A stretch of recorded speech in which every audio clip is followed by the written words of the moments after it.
Et on retrouve Marie-Ange Cou qui est avec nous sur RCFM. Bonjour Marie-Ange. Bonjour Valérie. Notre spécialiste comportemental, Marie-Ange, on vous attend. Spectacle. Non mais il y en a qui vous écoutent, Bitour. Et je bizarrement, ça vous faire sourire. Cela va vous faire sourire. On salue les taxis. Oui, vous les écoutent taxis, certains. les maris de mes stagiaires, les maris souvent des personnes qui viennent me consulter. Ouais, j'ai fait une petite analyse. C'est beaucoup les messieurs qui écoutent. Eh ben c'est Je bien. remercie. On les salue. On les Ces salue. messieurs qui nous écoutent.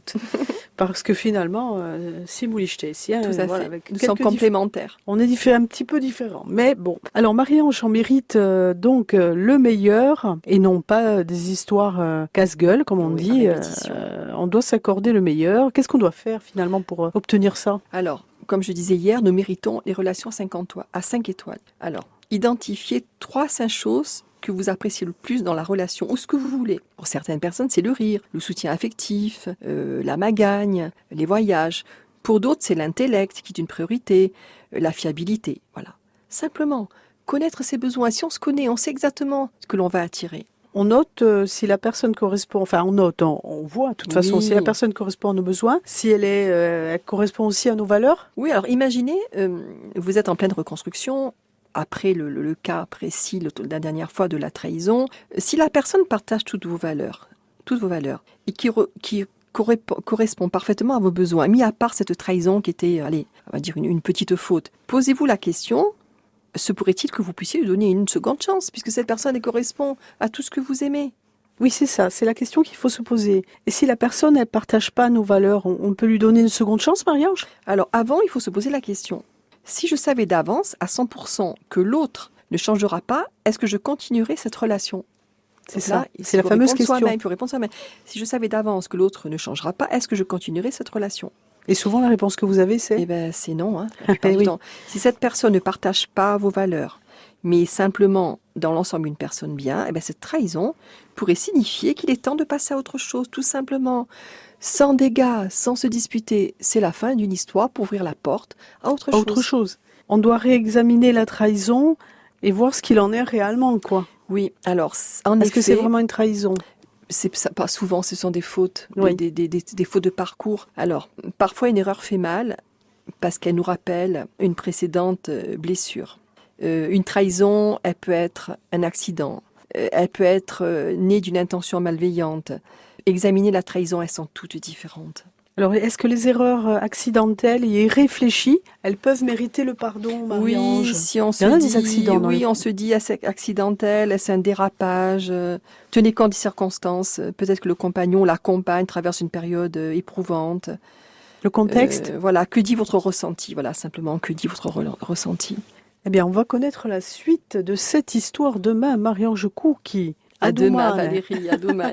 Et en podcast sur notre site en tapant Bella Anima. On retrouve Marie-Ange Cou qui, bonjour Marie-Ange. Bonjour Valérie. Notre spécialiste en thérapie comportementale. Marie-Ange, on essaye d'avoir des clés pour mieux comprendre comment on fonctionne, pourquoi il y a eu une rupture, qu'est-ce qu'elle nous a apporté cette rupture, est-ce qu'on peut repartir dans le couple justement? Oui. Est-ce qu'on peut pardonner avec le temps? Est-ce que c'est possible de pardonner après une déception amoureuse ou Tout est possible, parfois c'est accidentel. Reconstruire doucement la confiance, tout est possible. Dans ce cas, il faut se concentrer sur les aspects positifs de la relation, sur les valeurs communes. Si vous avez décidé de pardonner, d'aller de l'avant.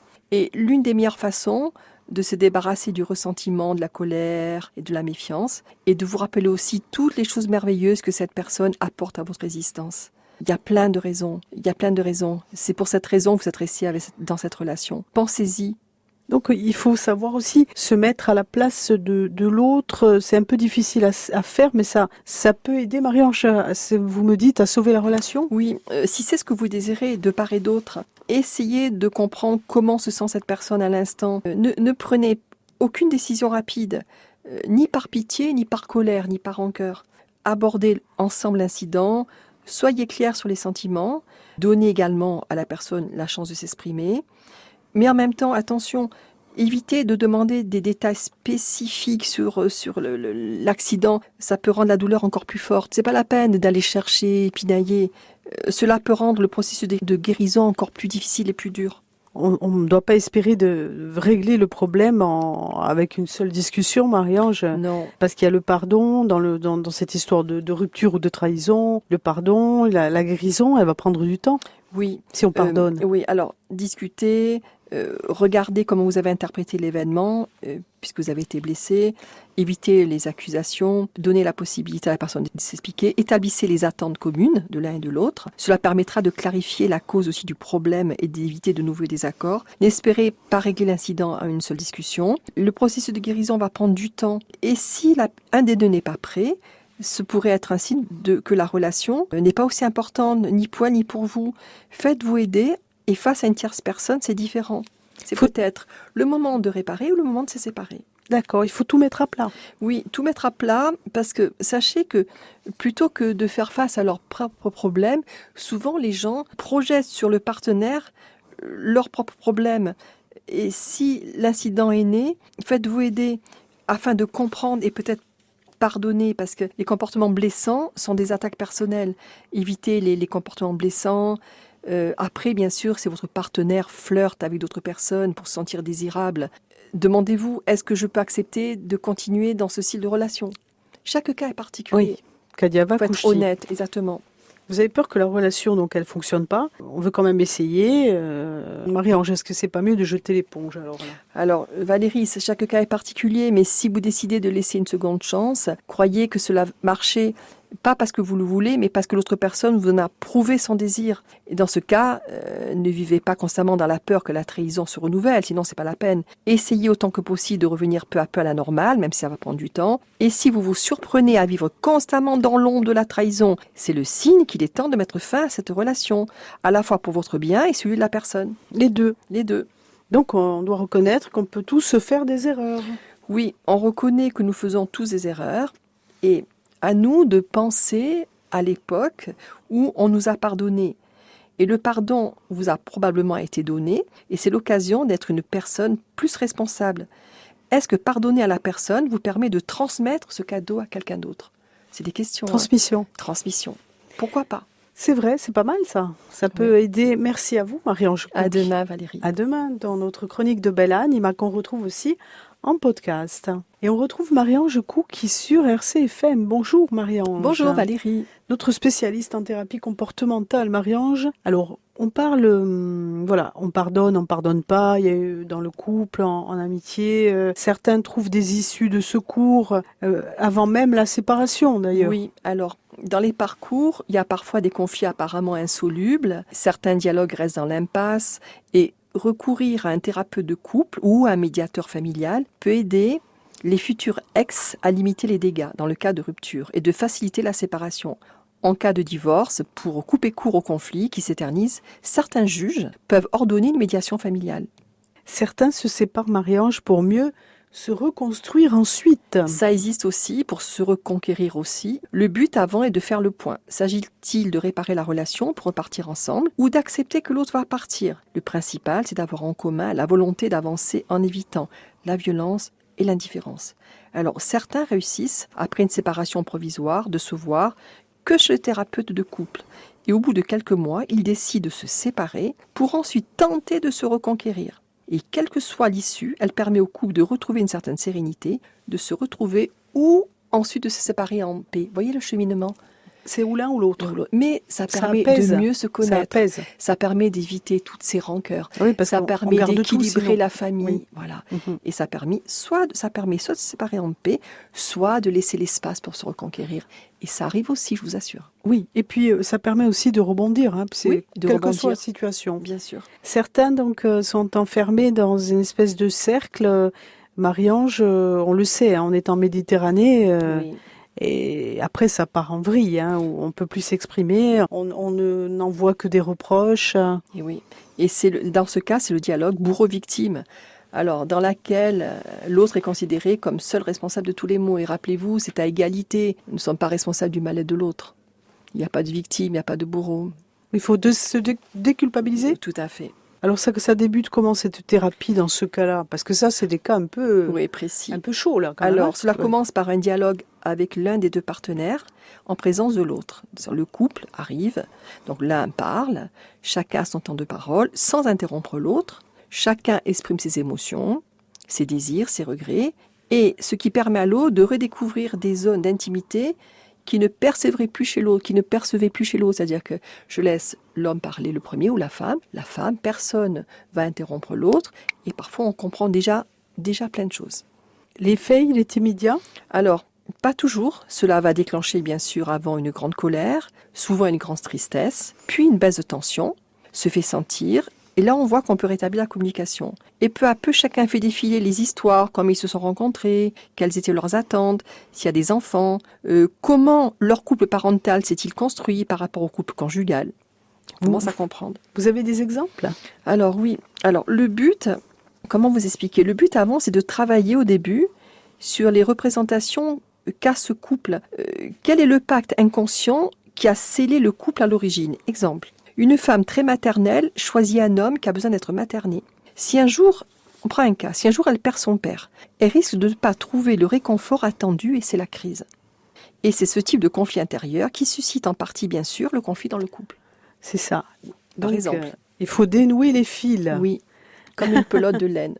Merci à vous, Marion Jocou. À demain, Valérie. On vous retrouve Bonne demain journée. sur RCFM, notre chronique de Bella Anima en podcast. Et nous retrouvons Marie-Ange Coucou qui sur RCFM. Bonjour Marie-Ange, spécialiste en thérapie comportementale. Marie-Ange, on parle de la séparation d'un couple, par exemple. Alors il y a ceux qui arrivent, malgré la rupture, à repartir sur un pied, ou deux même, c'est mieux.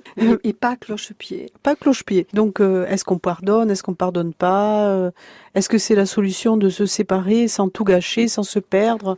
Voilà. Oui, parfois c'est la séparation, de se séparer sans tout gâcher, sans se perdre, sans se critiquer. Il faut savoir que au niveau de la confiance en soi et des séparations, savoir dénouer les liens, c'est dans l'enfance que l'on apprend les premières stratégies de séparation, c'est-à-dire déjà dans l'autonomie, et c'est-à-dire s'éloigner de l'autre sans perdre sa confiance en soi.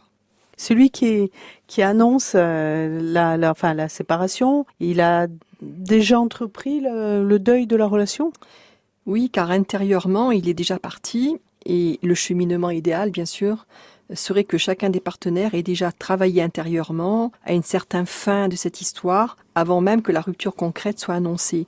D'où l'intérêt, souvent, de faire une thérapie de couple pour aller au bout de son histoire, pour éviter les rancœurs à la fin. On se sépare avec beaucoup plus de paix dans le cœur. C'est ça. Comment on évite justement de tout saccager ? Alors, comment éviter de tout saccager ? Alors, il faut savoir avant que passer du nous au je, vous savez, nous, le couple et je, implique une forme de deuil. Et les émotions impliquent chaque séparation et sont rarement au même point. L'idéal, c'est même si c'est pas au même point, que la rupture est difficile pour l'un des deux, l'idéal, c'est de maintenir surtout le fil de la parole et surtout de se faire aider. Se faire aider pour se protéger, et si on a des enfants, pour protéger les enfants, pour ne pas tout saccager ?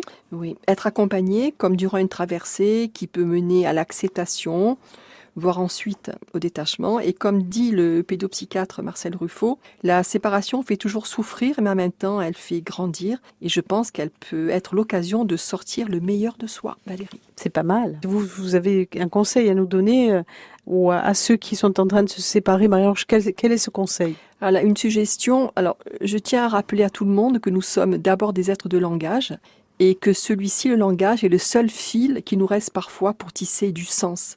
Parlez, continuez à parler entre vous, au-delà de votre rancœur, de votre colère, de votre souffrance. Pour certains, au-delà de la culpabilité et des peurs. Mais évitez surtout que les mots soient des armes incontrôlables ou des masques.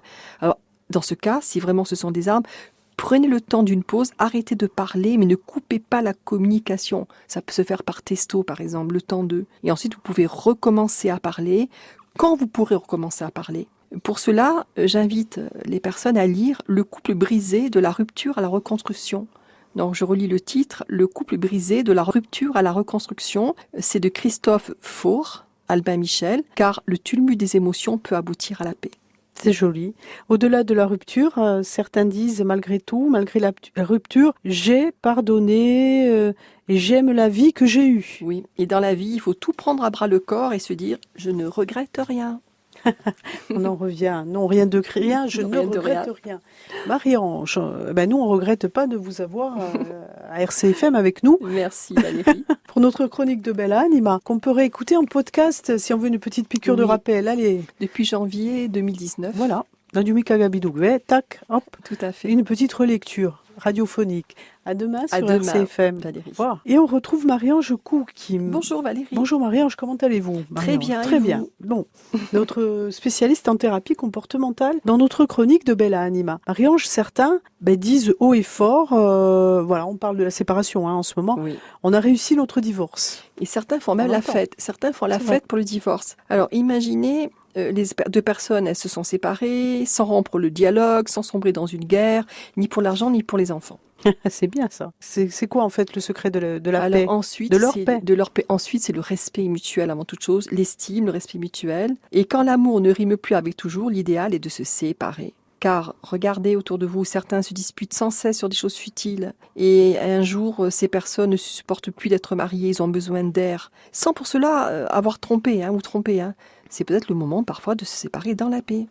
Le plus important, c'est de faire preuve en fait de générosité, d'oser parler de divorce. Voilà, celui qui est peut-être ils en peuvent plus. Oui. C'est dans le couple, ouais. Oui, c'est peut-être à l'autre de montrer, de respecter l'autre et de déculpabiliser la personne qui souhaite partir. Alors ça, c'est une grande valeur d'âme. Déculpabiliser la personne qui souhaite partir s'il n'y a plus rien à faire.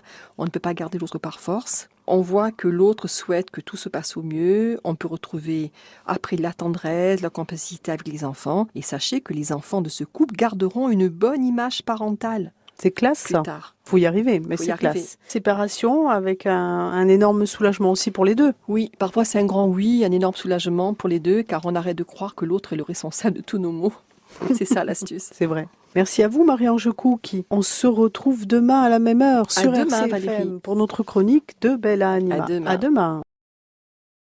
Et on retrouve Marie-Ange Cou qui est avec nous sur RCFM. Bonjour Marie-Ange. Bonjour Valérie. Notre spécialiste comportemental, Marie-Ange, on vous attend. Non mais il y en a qui vous écoutent, Bitour. Oui, et bizarrement, ça vous faire sourire. Cela va vous faire sourire. On salue les taxis. Oui, vous les taxis, certains. Les maris de mes stagiaires, les maris souvent des personnes qui viennent me consulter. Ouais, j'ai fait une petite analyse. C'est beaucoup les messieurs qui écoutent. Eh ben c'est bien. Je remercie. On les salue. Ces messieurs qui nous écoutent. Parce que finalement, si vous l'achetez, tout à fait. Nous sommes complémentaires. On est un petit peu différents. Mais bon. Alors Marie-Ange en mérite donc le meilleur et non pas des histoires casse-gueule, comme on dit. On doit s'accorder le meilleur. Qu'est-ce qu'on doit faire finalement pour obtenir ça? Alors, comme je disais hier, nous méritons les relations à 5 étoiles. Alors, identifiez 3-5 choses que vous appréciez le plus dans la relation, ou ce que vous voulez. Pour certaines personnes, c'est le rire, le soutien affectif, la magagne, les voyages. Pour d'autres, c'est l'intellect qui est une priorité, la fiabilité. Voilà. Simplement, connaître ses besoins. Si on se connaît, on sait exactement ce que l'on va attirer. On note si la personne correspond, on voit de toute façon si la personne correspond à nos besoins, si elle correspond aussi à nos valeurs. Oui, alors imaginez, vous êtes en pleine reconstruction, après le cas précis la dernière fois de la trahison, si la personne partage toutes vos valeurs, et qui correspond parfaitement à vos besoins, mis à part cette trahison qui était, on va dire une petite faute, posez-vous la question, se pourrait-il que vous puissiez lui donner une seconde chance, puisque cette personne elle correspond à tout ce que vous aimez? Oui, c'est ça, c'est la question qu'il faut se poser. Et si la personne, elle partage pas nos valeurs, on peut lui donner une seconde chance, Marie-Ange? Alors avant, il faut se poser la question. Si je savais d'avance, à 100%, que l'autre ne changera pas, est-ce que je continuerai cette relation? C'est ça, c'est la fameuse question. Il faut répondre soi-même. Si je savais d'avance que l'autre ne changera pas, est-ce que je continuerai cette relation? Et souvent, la réponse que vous avez, c'est? Eh bien, c'est non. La plupart du temps. Si cette personne ne partage pas vos valeurs, mais simplement, dans l'ensemble, une personne bien, eh bien, cette trahison pourrait signifier qu'il est temps de passer à autre chose, tout simplement. Sans dégâts, sans se disputer, c'est la fin d'une histoire pour ouvrir la porte à autre chose. On doit réexaminer la trahison et voir ce qu'il en est réellement, quoi. Oui, alors, en effet... Est-ce que c'est vraiment une trahison? Pas souvent, ce sont des fautes, oui. des fautes de parcours. Alors, parfois, une erreur fait mal parce qu'elle nous rappelle une précédente blessure. Une trahison, elle peut être un accident. Elle peut être née d'une intention malveillante. Examiner la trahison, elles sont toutes différentes. Alors, est-ce que les erreurs accidentelles et irréfléchies, elles peuvent mériter le pardon, Marie-Ange? Oui, si on se dit, des accidents. Oui, on se dit accidentel, c'est un dérapage. Tenez compte des circonstances. Peut-être que le compagnon, la compagne traverse une période éprouvante. Le contexte. Voilà, que dit votre ressenti? Voilà, simplement, que dit votre ressenti? Eh bien, on va connaître la suite de cette histoire demain, Marie-Ange Kouki. À demain, Valérie, à demain. Et en podcast sur notre site en tapant Bella Anima. On retrouve Marie-Ange Kouki. Bonjour Marie-Ange. Bonjour Valérie. Notre spécialiste en thérapie comportementale. Marie-Ange, on essaye d'avoir des clés pour mieux comprendre comment on fonctionne, pourquoi il y a eu une rupture, qu'est-ce qu'elle nous a apporté cette rupture. Est-ce qu'on peut repartir dans le couple justement? Oui. Est-ce qu'on peut pardonner avec le temps? Est-ce que c'est possible de pardonner après une déception amoureuse ou Tout est possible, parfois c'est accidentel. Reconstruire doucement la confiance, tout est possible. Dans ce cas, il faut se concentrer sur les aspects positifs de la relation, sur les valeurs communes. Si vous avez décidé de pardonner, d'aller de l'avant. Et l'une des meilleures façons de se débarrasser du ressentiment, de la colère et de la méfiance, et de vous rappeler aussi toutes les choses merveilleuses que cette personne apporte à votre existence. Il y a plein de raisons, C'est pour cette raison que vous êtes resté dans cette relation. Pensez-y. Donc il faut savoir aussi se mettre à la place de l'autre. C'est un peu difficile à faire, mais ça peut aider, Marie-Ange, vous me dites, à sauver la relation? Oui, si c'est ce que vous désirez de part et d'autre, essayez de comprendre comment se sent cette personne à l'instant. Ne prenez aucune décision rapide, ni par pitié, ni par colère, ni par rancœur. Abordez ensemble l'incident, soyez clair sur les sentiments, donnez également à la personne la chance de s'exprimer. Mais en même temps, attention, évitez de demander des détails spécifiques sur l'accident. Ça peut rendre la douleur encore plus forte. C'est pas la peine d'aller chercher, pinailler. Cela peut rendre le processus de guérison encore plus difficile et plus dur. On ne doit pas espérer de régler le problème avec une seule discussion, Marie-Ange. Non. Parce qu'il y a le pardon dans cette histoire de rupture ou de trahison. Le pardon, la guérison, elle va prendre du temps. Oui. Si on pardonne. Oui, alors discutez, regardez comment vous avez interprété l'événement, puisque vous avez été blessé, évitez les accusations, donnez la possibilité à la personne de s'expliquer, établissez les attentes communes de l'un et de l'autre. Cela permettra de clarifier la cause aussi du problème et d'éviter de nouveaux désaccords. N'espérez pas régler l'incident à une seule discussion. Le processus de guérison va prendre du temps. Et si un des deux n'est pas prêt, ce pourrait être un signe que la relation n'est pas aussi importante, ni pour elle, ni pour vous. Faites-vous aider, et face à une tierce personne, c'est différent. C'est peut-être le moment de réparer ou le moment de se séparer. D'accord, il faut tout mettre à plat. Oui, tout mettre à plat, parce que sachez que plutôt que de faire face à leurs propres problèmes, souvent les gens projettent sur le partenaire leurs propres problèmes. Et si l'incident est né, faites-vous aider afin de comprendre et peut-être pardonner, parce que les comportements blessants sont des attaques personnelles. Évitez les comportements blessants. Après, bien sûr, si votre partenaire flirte avec d'autres personnes pour se sentir désirable, demandez-vous, est-ce que je peux accepter de continuer dans ce style de relation? Chaque cas est particulier. Oui, Kadiava faut être honnête, exactement. Vous avez peur que la relation, donc, elle fonctionne pas. On veut quand même essayer.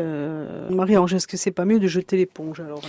Alors, Valérie, chaque cas est particulier, mais si vous décidez de laisser une seconde chance, croyez que cela marchait, pas parce que vous le voulez, mais parce que l'autre personne vous en a prouvé son désir. Et dans ce cas, ne vivez pas constamment dans la peur que la trahison se renouvelle, sinon c'est pas la peine. Essayez autant que possible de revenir peu à peu à la normale, même si ça va prendre du temps. Et si vous vous surprenez à vivre constamment dans l'ombre de la trahison, c'est le signe qu'il est temps de mettre fin à cette relation, à la fois pour votre bien et celui de la personne. Les deux. Les deux. Donc on doit reconnaître qu'on peut tous se faire des erreurs. Oui, on reconnaît que nous faisons tous des erreurs, et à nous de penser à l'époque où on nous a pardonné. Et le pardon vous a probablement été donné, et c'est l'occasion d'être une personne plus responsable. Est-ce que pardonner à la personne vous permet de transmettre ce cadeau à quelqu'un d'autre? C'est des questions. Transmission. Transmission.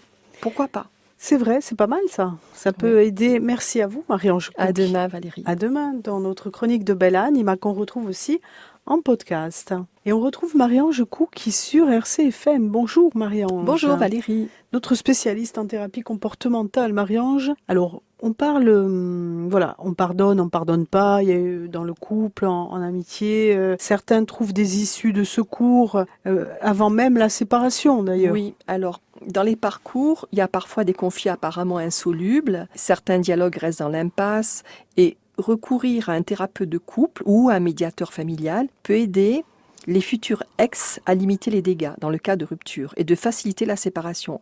En cas de divorce, pour couper court au conflit qui s'éternise, certains juges peuvent ordonner une médiation familiale. Certains se séparent, Marie-Ange, pour mieux se reconstruire ensuite. Ça existe aussi pour se reconquérir aussi. Le but avant est de faire le point. S'agit-il de réparer la relation pour repartir ensemble ou d'accepter que l'autre va partir? Le principal, c'est d'avoir en commun la volonté d'avancer en évitant la violence et l'indifférence. Alors, certains réussissent, après une séparation provisoire, de se voir que chez le thérapeute de couple. Et au bout de quelques mois, ils décident de se séparer pour ensuite tenter de se reconquérir. Et quelle que soit l'issue, elle permet au couple de retrouver une certaine sérénité, de se retrouver ou ensuite de se séparer en paix. Vous voyez le cheminement? C'est ou l'un ou l'autre. Mais ça permet de mieux se connaître. Ça permet d'éviter toutes ces rancœurs. Oui, parce ça permet d'équilibrer la famille. Oui. Voilà. Et ça permet soit de se séparer en paix, soit de laisser l'espace pour se reconquérir. Et ça arrive aussi, je vous assure. Oui, et puis ça permet aussi de rebondir, quelle que soit la situation. Bien sûr. Certains donc sont enfermés dans une espèce de cercle. Marie-Ange, on le sait, on est en Méditerranée. Oui. Et après, ça part en vrille, où on peut plus s'exprimer, on n'en voit que des reproches. Et oui. Et dans ce cas, c'est le dialogue bourreau-victime. Alors, dans laquelle l'autre est considéré comme seul responsable de tous les maux. Et rappelez-vous, c'est à égalité. Nous ne sommes pas responsables du mal-être de l'autre. Il n'y a pas de victime, il n'y a pas de bourreau. Il faut se déculpabiliser ? Tout à fait. Alors ça débute comment cette thérapie dans ce cas-là? Parce que ça, c'est des cas un peu précis. Un peu chauds là. Quand Alors, même. Cela commence par un dialogue avec l'un des deux partenaires en présence de l'autre. Le couple arrive, donc l'un parle, chacun a son temps de parole, sans interrompre l'autre. Chacun exprime ses émotions, ses désirs, ses regrets, et ce qui permet à l'autre de redécouvrir des zones d'intimité qui ne percevaient plus chez l'autre, c'est-à-dire que je laisse l'homme parler le premier ou la femme, personne va interrompre l'autre, et parfois on comprend déjà plein de choses. L'effet, il est immédiat ? Alors, pas toujours. Cela va déclencher bien sûr avant une grande colère, souvent une grande tristesse, puis une baisse de tension se fait sentir. Et là, on voit qu'on peut rétablir la communication. Et peu à peu, chacun fait défiler les histoires, comment ils se sont rencontrés, quelles étaient leurs attentes, s'il y a des enfants, comment leur couple parental s'est-il construit par rapport au couple conjugal. On commence à comprendre. Vous avez des exemples ? Alors oui. Alors le but, comment vous expliquer ? Le but avant, c'est de travailler au début sur les représentations qu'a ce couple. Quel est le pacte inconscient qui a scellé le couple à l'origine ? Exemple. Une femme très maternelle choisit un homme qui a besoin d'être materné. Si un jour elle perd son père, elle risque de ne pas trouver le réconfort attendu et c'est la crise. Et c'est ce type de conflit intérieur qui suscite en partie, bien sûr, le conflit dans le couple. C'est ça. Par exemple. Il faut dénouer les fils. Oui, comme une pelote de laine. Merci à vous, Marie-Ange Coucq. À demain, Valérie. On vous retrouve Bonne demain journée. sur RCFM, notre chronique de Bella Anima en podcast. Et nous retrouvons Marie-Ange Coucq qui sur RCFM. Bonjour Marie-Ange, Valérie. spécialiste en thérapie comportementale. Marie-Ange, on parle de la séparation d'un couple, par exemple. Alors il y a ceux qui arrivent, malgré la rupture, à repartir sur un pied, ou deux même, c'est mieux. Et pas cloche-pied. Pas cloche-pied. Donc est-ce qu'on pardonne, est-ce qu'on pardonne pas Est-ce que c'est la solution de se séparer sans tout gâcher, sans se perdre ? Voilà. Oui, parfois c'est la séparation, de se séparer sans tout gâcher, sans se perdre, sans se critiquer. Il faut savoir que au niveau de la confiance en soi et des séparations, savoir dénouer les liens, c'est dans l'enfance que l'on apprend les premières stratégies de séparation, c'est-à-dire déjà dans l'autonomie, et c'est-à-dire s'éloigner de l'autre sans perdre sa confiance en soi. Celui qui annonce la séparation, il a déjà entrepris le deuil de la relation ? Oui, car intérieurement, il est déjà parti, et le cheminement idéal, bien sûr, serait que chacun des partenaires ait déjà travaillé intérieurement à une certaine fin de cette histoire, avant même que la rupture concrète soit annoncée. D'où l'intérêt, souvent, de faire une thérapie de couple pour aller au bout de son histoire, pour éviter les rancœurs à la fin. On se sépare avec beaucoup plus de paix dans le cœur. C'est ça. Comment on évite justement de tout saccager ? Alors, comment éviter de tout saccager ? Alors, il faut savoir avant que passer du nous au je, vous savez, nous, le couple et je, implique une forme de deuil. Et les émotions impliquent chaque séparation et sont rarement au même point. L'idéal, c'est même si c'est pas au même point, que la rupture est difficile pour l'un des deux, l'idéal, c'est de maintenir surtout le fil de la parole et surtout de se faire aider. Se faire aider pour se protéger, et si on a des enfants, pour protéger les enfants, pour ne pas tout saccager? Oui, être accompagné, comme durant une traversée qui peut mener à l'acceptation, voire ensuite au détachement. Et comme dit le pédopsychiatre Marcel Ruffo, la séparation fait toujours souffrir, mais en même temps, elle fait grandir. Et je pense qu'elle peut être l'occasion de sortir le meilleur de soi, Valérie. C'est pas mal. Vous avez un conseil à nous donner ou à ceux qui sont en train de se séparer, Marie-Ange, quel est ce conseil? Alors, une suggestion. Alors, je tiens à rappeler à tout le monde que nous sommes d'abord des êtres de langage et que celui-ci, le langage, est le seul fil qui nous reste parfois pour tisser du sens. Parlez, continuez à parler entre vous, au-delà de votre rancœur, de votre colère, de votre souffrance. Pour certains, au-delà de la culpabilité et des peurs. Mais évitez surtout que les mots soient des armes incontrôlables ou des masques. Alors, dans ce cas, si vraiment ce sont des armes, prenez le temps d'une pause, arrêtez de parler, mais ne coupez pas la communication. Ça peut se faire par texto, par exemple, le temps d'eux. Et ensuite, vous pouvez recommencer à parler quand vous pourrez recommencer à parler. Pour cela, j'invite les personnes à lire « Le couple brisé de la rupture à la reconstruction ». Donc, je relis le titre « Le couple brisé de la rupture à la reconstruction ». C'est de Christophe Faure, Albin Michel, car le tumulte des émotions peut aboutir à la paix. C'est joli. Au-delà de la rupture, certains disent malgré tout, malgré la rupture, j'ai pardonné et j'aime la vie que j'ai eue. Oui, et dans la vie, il faut tout prendre à bras le corps et se dire « Je ne regrette rien ». On en revient. Non, rien de rien, je ne regrette rien. Marie-Ange, nous, on ne regrette pas de vous avoir à RCFM avec nous. Merci Valérie. Pour notre chronique de Bella Anima, qu'on peut réécouter en podcast si on veut une petite piqûre de rappel. Allez. Depuis janvier 2019. Voilà. Dans du Mikagabidou, tac, hop. Tout à fait. Une petite relecture radiophonique.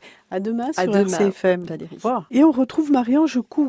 Bonjour Valérie. Bonjour Marie-Ange, comment allez-vous? Très bien. Très bien. Bon, notre spécialiste en thérapie comportementale dans notre chronique de Bella Anima. Marie-Ange, certains disent haut et fort, on parle de la séparation en ce moment, oui. On a réussi notre divorce. Et certains font même la fête. Certains font la fête pour le divorce. Alors imaginez... les deux personnes, elles se sont séparées, sans rompre le dialogue, sans sombrer dans une guerre, ni pour l'argent, ni pour les enfants. C'est bien ça. C'est quoi en fait le secret de la Alors, paix? Ensuite, de leur paix. De leur paix. Ensuite, c'est le respect mutuel avant toute chose, l'estime, le respect mutuel. Et quand l'amour ne rime plus avec toujours, l'idéal est de se séparer. Car regardez autour de vous, certains se disputent sans cesse sur des choses futiles. Et un jour, ces personnes ne supportent plus d'être mariées, ils ont besoin d'air. Sans pour cela avoir trompé ou trompé. C'est peut-être le moment parfois de se séparer dans la paix. Le plus important, c'est de faire preuve en fait de générosité, d'oser parler de divorce. Voilà, celui qui est peut-être ils en peuvent plus. Oui. C'est dans le couple, ouais. Oui, c'est peut-être à l'autre de montrer, de respecter l'autre et de déculpabiliser la personne qui souhaite partir. Alors ça, c'est une grande valeur d'âme. Déculpabiliser la personne qui souhaite partir s'il n'y a plus rien à faire. On ne peut pas garder l'autre par force. On voit que l'autre souhaite que tout se passe au mieux. On peut retrouver après la tendresse, la complicité avec les enfants. Et sachez que les enfants de ce couple garderont une bonne image parentale. C'est classe, ça. Plus tard. Faut y arriver, mais c'est classe. Séparation avec un énorme soulagement aussi pour les deux. Oui, parfois c'est un grand oui, un énorme soulagement pour les deux, car on arrête de croire que l'autre est le responsable de tous nos maux.